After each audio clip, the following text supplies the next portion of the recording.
Bismillahirrahmanirrahim. Assalamualaikum warahmatullahi wabarakatuh. Yang saya hormati Dewan Juri sekalian, panitia-panitia penyelenggara, serta teman-teman dan rekan-rekan yang saya banggakan.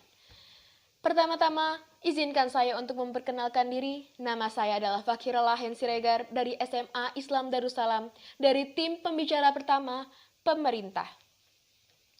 Tentang mosi yang terkait dengan negara dengan tingkat korupsi yang tertinggi menerima mahasiswa baru dengan hanya memakai nilai dari sekolah dan dari kejujuran siswa.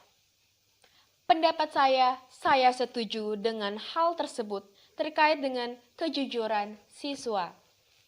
Tapi sebelumnya, mari saya bicarakan tentang definisi dari indeks integritas sekolah yang merupakan pengukuran kinerja institusi sekolah yang berbasis kejujuran dalam pelaksanaan proses pembelajaran di sekolah.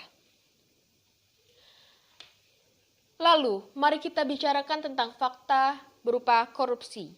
Korupsi pendidikan di negara kita sendiri, di negara Indonesia, yaitu faktanya adalah hal tersebut berkaitan tentang hal yang tidak legal yang dilakukan oleh beberapa pihak yang menyalahgunakan kepercayaan publik yang dikuasakan kepada mereka untuk mendapatkan keuntungan sepihak.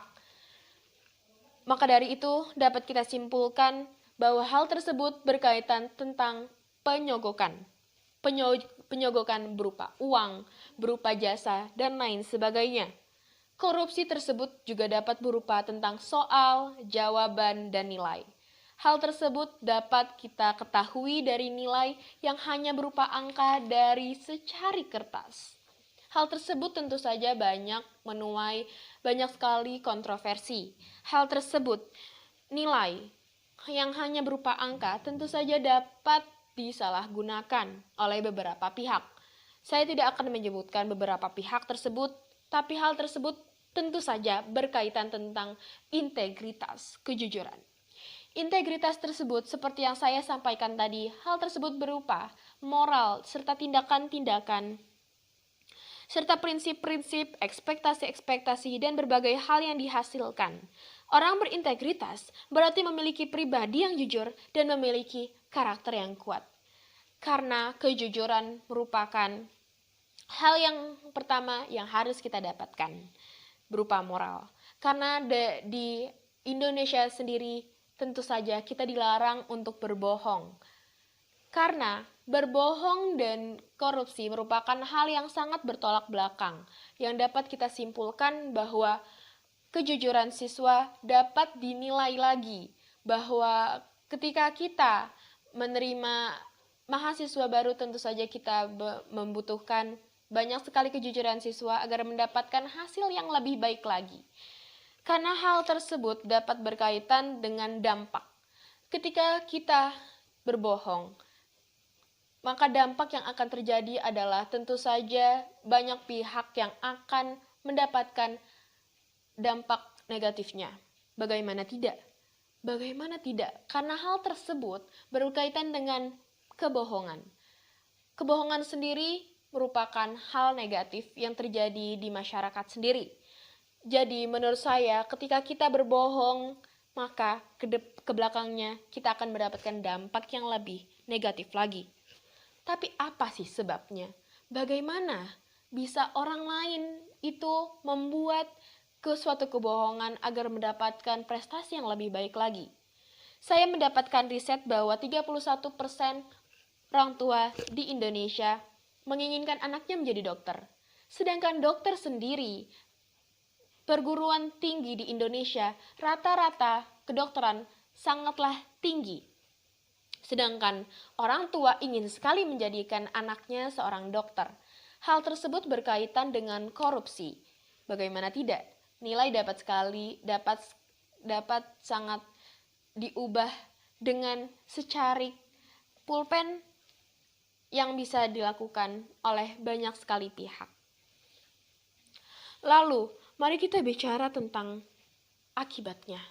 Akibat dari penyalahgunaan hal tersebut tentu saja berkaitan dengan masa depan dan kondisi-kondisi lain yang berkaitan dengan siswa itu sendiri.